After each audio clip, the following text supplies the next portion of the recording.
Welcome to Whisper and Learn channel.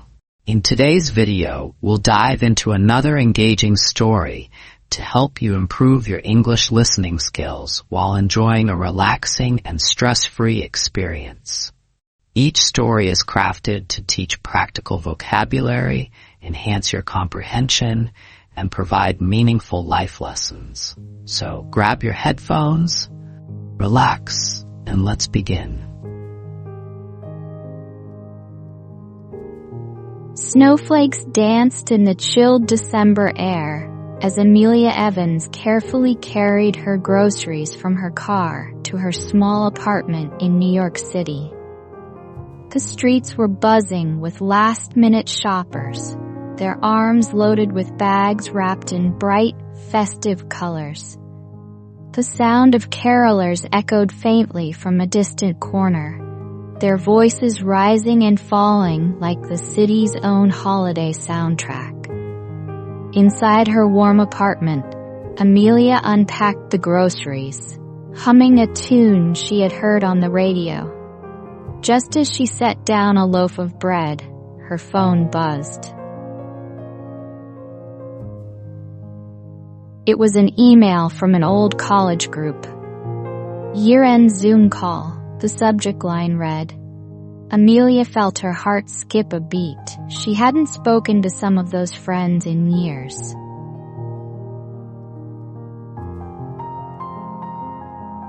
The names brought back a flood of memories. Late-night study sessions, raucous parties, and quiet conversations in the library. Her curiosity got the better of her, and she opened it. Dear group, it's been far too long. With the year drawing to a close, I thought it would be wonderful to catch up and reminisce. Let's meet on December 30th at 8 p.m. EST over Zoom. I've set up the link below. Hope to see you there. Best, Claire.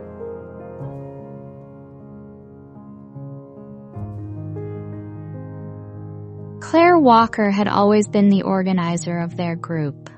Back in their university days, she was the one planning movie nights and group study sessions. Her infectious energy had a way of bringing people together, even when their schedules seemed impossibly mismatched. Now, she was summoning everyone from their scattered corners of the world. Amelia hesitated. Would it be awkward? They had been so close once, but life had pulled them in different directions. She sighed and marked the date in her calendar. Maybe it was time to reconnect.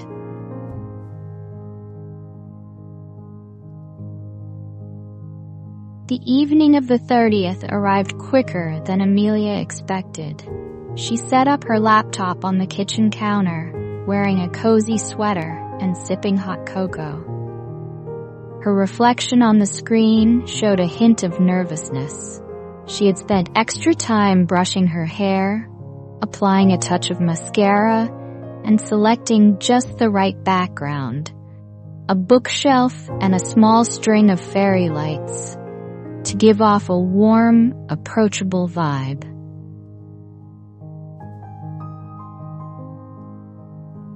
The screen blinked as participants joined the call. Claire's radiant smile lit up the screen first. Her auburn hair was tied in a loose bun, and her background showed a tidy office adorned with framed travel photos. Then came Eric, who had moved to London for work. Priya, who was balancing the Zoom call with tending to her toddler, and Sam, whose laughter filled the void every time there was a lull in conversation. Eventually, the grid filled with more faces. Will, Nadia, and Ben. Wow, look at all of you, Claire exclaimed, her excitement palpable. It's like no time has passed. Speak for yourself, Eric joked. I've got more gray hairs than I can count. They exchanged pleasantries and updates, the initial awkwardness dissolving as memories flowed. Eric recounted his botched attempt at baking sourdough during lockdown. Priya's hilarious parenting anecdotes kept the group in stitches, particularly when her toddler, Mira, decided to make a cameo appearance by pulling her mother's headphones off. Will spoke openly about losing his job earlier that year and the toll it had taken on his confidence. Ben admitted to struggling with loneliness in his big city apartment, but finding solace in writing poetry. "I've missed this," Claire said, her voice cracking slightly. "This group was my rock back then, and seeing you all now reminds me why."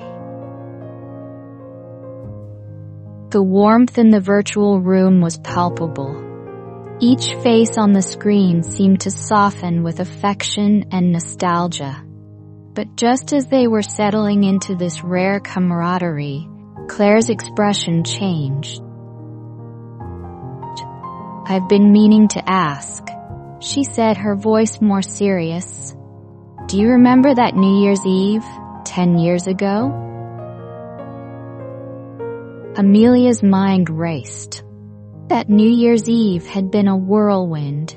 They had all gone up to a cabin in Vermont to celebrate their final year of college together. Snow, laughter, and midnight toasts came to mind, but there was something else, a nagging, blurry memory she couldn't quite place. "You mean the night Sam disappeared for hours?" Eric teased, though his tone suggested he remembered more than he let on. Sam chuckled. "Hey, I was hunting for firewood, but seriously, Claire, what about it?" "I've always wondered," Claire said, leaning closer to her camera. "Something happened that night. I remember finding a note in the morning, but I never told anyone about it. I kept it because I thought one day it might make sense." She held up a small piece of paper, yellowed with age. The screen resolution wasn't clear, but Amelia could make out the scrawled words. "Forgive me. I had no choice." The group fell silent. The warmth of nostalgia was replaced by an unspoken tension. Who had written it? What did it mean? And why had Claire kept it all these years? The rest of the call took a different tone. Each of them tried to recall the events of that night, but the details were fuzzy.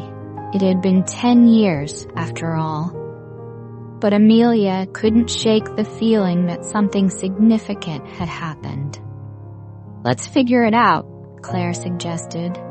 "What if we each wrote down what we remember? Maybe the pieces will come together."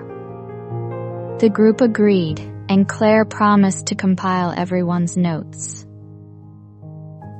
Amelia spent the next day digging through old journals and photos, hoping for a clue. She found a picture from that night, the group standing in front of the cabin, holding sparklers. In the background, a shadowy figure lingered near the trees. She sent the photo to Claire. "Do you see this?" she typed. "Who is that in the background?" Claire's response was immediate. "I don't know, but I think we need to talk about this. In person."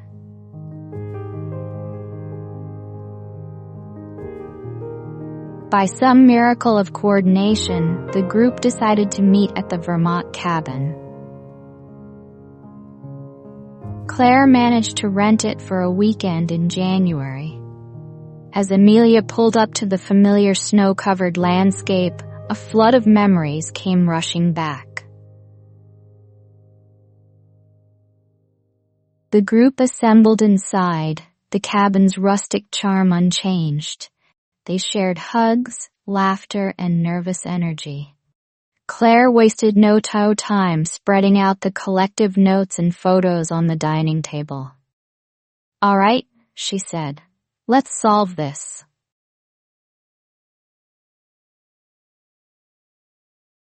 Piece by piece, a story began to emerge. Nadia remembered hearing strange noises that night, while Ben confessed to seeing someone outside the window. Eric admitted to feeling uneasy, but brushing it off as the effects of too much champagne. Amelia added her own memory of a strange thud she had heard while lying awake, followed by muffled voices outside her room. These recollections painted a fragmented, eerie picture of the night. Then Sam spoke up. I think I know who wrote the note. Sam's face was a mix of guilt and relief as he began his story. That night, I got a call from my brother. He was in trouble. Serious trouble. I left the cabin to meet him, and let's just say things got complicated.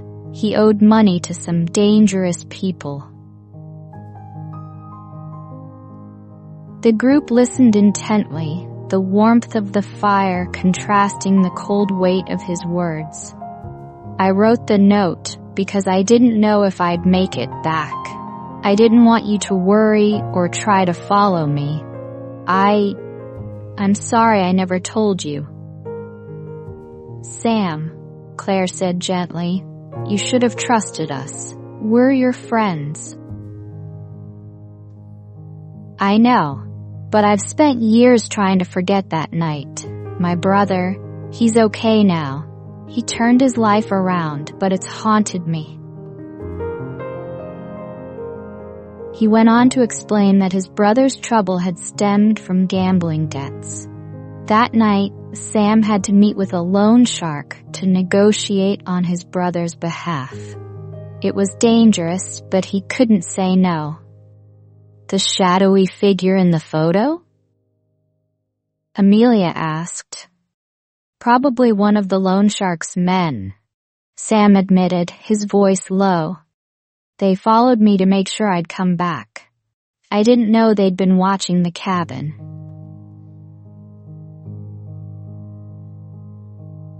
The group sat in silence, processing Sam's revelation. Then Priya spoke up. Sam, we all have things we're not proud of. But you're here now, and that's what matters. Her words broke the tension, and one by one, the group expressed their understanding. They weren't just forgiving Sam. They were acknowledging their own flaws and vulnerabilities.